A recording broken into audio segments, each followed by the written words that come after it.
سلام دوستای گلم، امیدوارم حال دلتون همیشه خوب باشه. امروز اومدیم خونه مامانینا. قراره که مامان برامون یک کوبو سبزی خیلی خوشمزه با سبزی محلی درست کنه.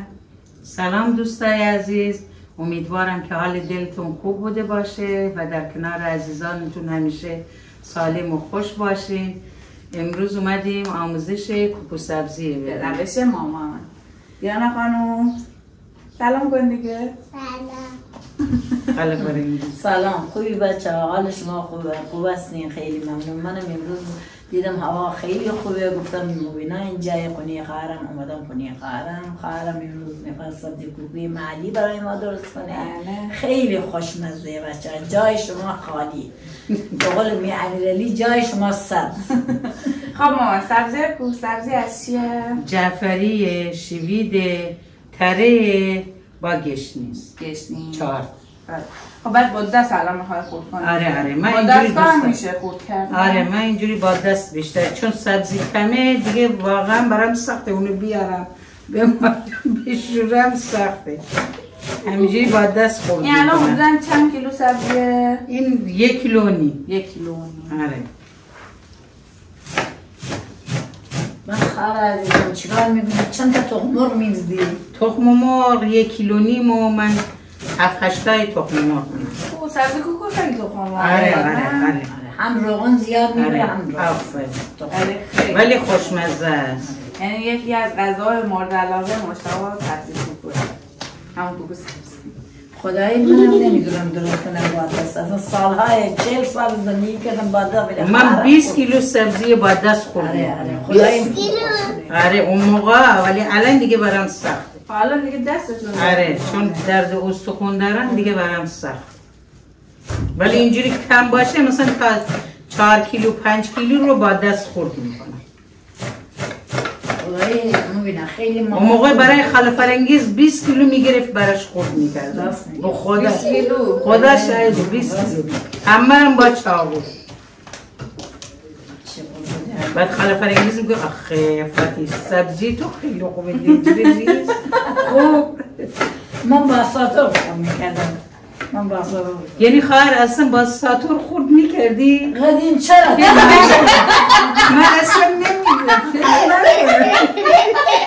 چرا اون زمانی اینجور کاراش فنی و ساتور میسپرد. شما اون زمان ازدواج کردی؟ ازدواج نکرده بودم. بعدم خواهرم زیاد مثلا اینجور کارا رو دوست نداشت. مثلا با آرد اصلا دست نمیزد. مثلا ما یه چیزایی درست میکنیم که حلوا اینجور چیزا، من حساسیت خواهرم اصلا حساسیت داره. بعد به سبزی اینجور چیزا خورد کردن اینا مثلا همه رو میگفت حساسیت دارم. اولیه رو حساسیت.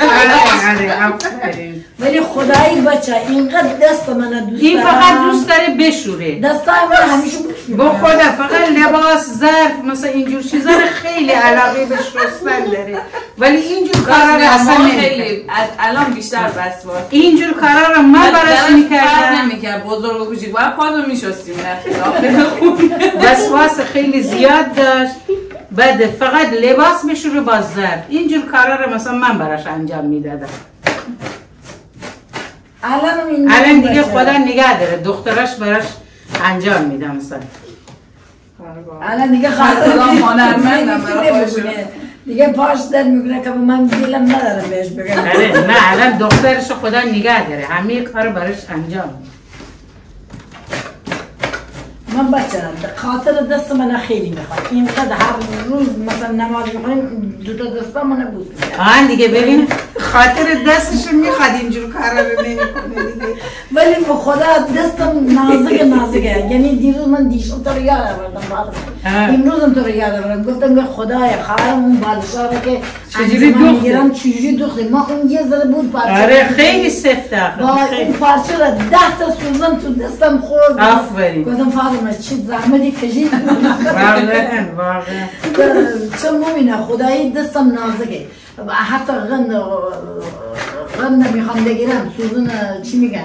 سوزن دستگاه رو میزنی؟ دستگاه رو میزنم اصلا 2 ساعت 3 ساعت دستم درد. الان با اون که من خیلی دقت کردم چند جا دست منم سوراخ شد. تو اون پارچه خیلی سفت حالا است. اون سفت انگه نظر پارچه من دختان دوم نه اون حالا یه دونه فقط اونو بدوز اصلا تو نمیتونی. حالا تو مامانت سوزن برام نخ کرده بود. آماده بود. یه ذره بود بچه‌ها، یه ذره 10 باغ سوزن خورد داده اینجوری تا اون سوزن میخورد من دوست میکردم میلای من تری بیمارم ده چرا تو بودم دست من تری بیمارم ولی نمیبینی دستای خواهرم همیشه سفیده خوبه ولی من همه سیاه همه ناخونم شکسته مثلا اینجور کارا رو من زیاد انجام میدم. در واقع خواهر من شستنی خیلی دیگه این فقط لباس زد بهش اصلا کیف میکنه فرش اینجور چیزا رو خیلی دوست داره فرش در زمین با آب دوست داره سر کنه میبردم بالا پشتم چقدر قوت حرکت داشتیم الان دیگه خدا دیگه بیام اینجور کارا کردی که دیگه الان قوتی برات نمونه. منم شستنی که خیلی زیاد میکردم ولی اینجور کارا رو میکردم.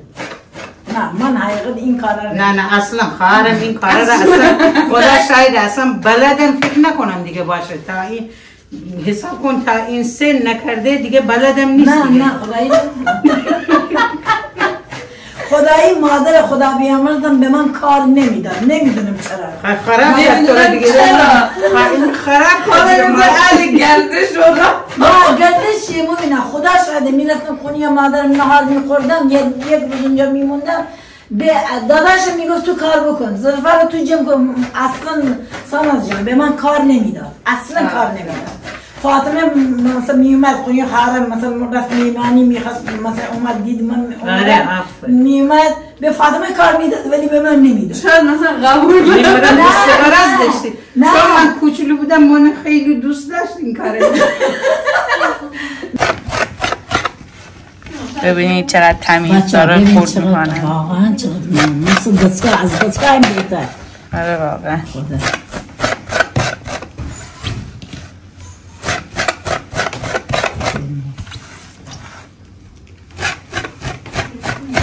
عمرم نمیتونم تو چه کنم.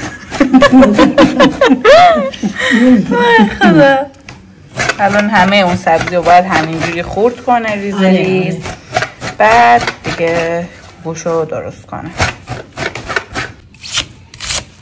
خب پیازم مامان با سبزی خوردش میکنه. آره خوردش کنی بهتره تا رنده بزنی بعد زیاد آبدار میشه اینجوری خورد کنی خیلی بهتر.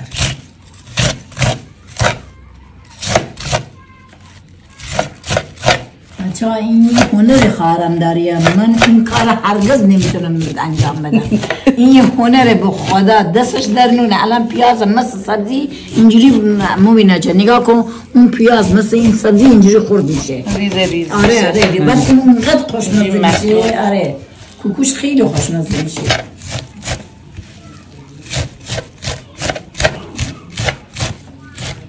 خب بچه ها سبزی ها هم که مامان خورد کرد الان میخواد مواد رو بهش اضافه کنه یعنی نمک، فلفل، زردچوبه و تخم مرغ و بعد ساخنش میکنه. خب یک مقدار زردچوبه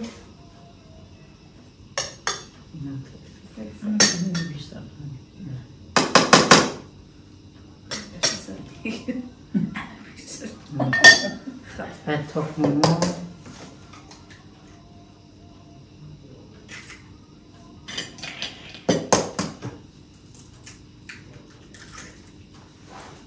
چون این سبزیش زیاده تخم مرغ رو بذاره بیشتر میزنیم. کوکو سبزی باید تخم مرغش بیشتر باشه. حساب کنیم اندازه مثلا 10 نفر کوکوی 10 نفر آره 8 نفر 9 نفر یه نفر اضافه 10 نفر. بعد اینا حالا هیچی نشد 10 تا تخم مرغ باید بزن. جالب نفر یکی دیگه. الان چند تا بسید؟ یکی دو تا 7 من دارم پوست رو میشونم زرزر داریم حواسم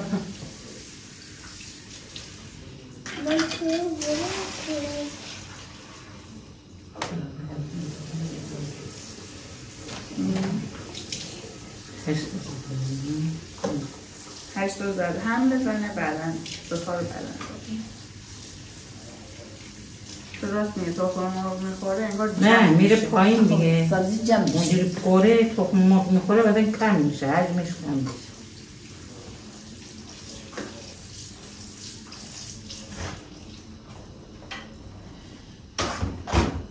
من پیازش هم یه ذره زیادتر زدم خوشمزه تر میشه.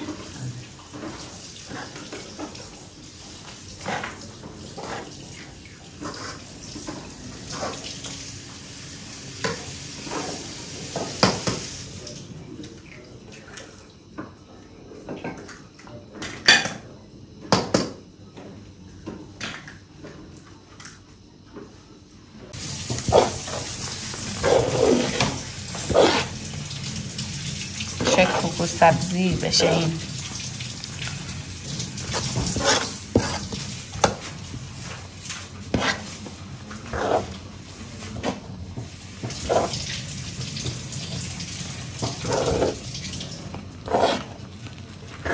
این دیگه باید بردیم درست کنیم. ببین صافش کنیم. کنیم. بذارم آره. داغ بشه. این درست. خب بچه ها مایتابه رو گذاشتیم روی گاز، داغ شد، روغن رو ریختیم. حالا مامان داره کوکو رو میریزه. چون این روغن تابه نسوزه من زیاد نمیسوزونم، یه ذره داغ شد میریزم، چون اونجوری روغن بسوزه میبینی که ضرره. لا همه چیز ضرره واقعا. خاطر همون ببین زیاد اون داغ نشد مثلا جوش بکنه اونجوری دیگه نه، زودتر میریزم. بله زودتر میریزم چون بر میگرده این تابه نسوز باشه. هر جو باشه برمیگرده. آره. آره. این مخصوص تابه برای کوکو سبزیمه. با چی رشته خوشکار درست کنم توش. یه سری اونم به ما آموزش بده انشالله. بنابر خود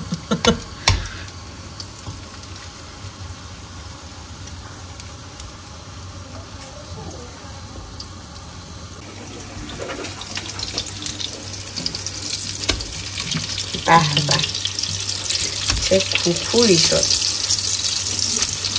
واقعا جاتون خالی دوستای عزیزی که مشاهده میکنید.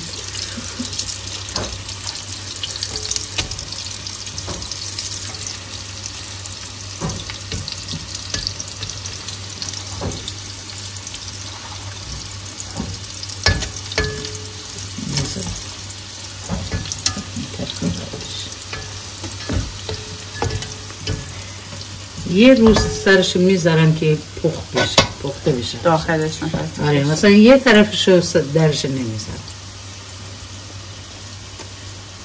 سری اول گذاشتم که قشنگ پخته بشه.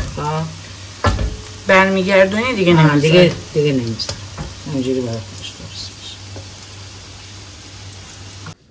اینم از آموزش کوکو سبزی خیلی خوشمزه که مامان زحمتشو کشید. امیدوارم که از این آموزش لذتشو برده باشید. لایک، کامنت، سابسکرایب یادتون نره. آموزش رو خدا نگهدار. خدا نگهدار. خدا نگهدار.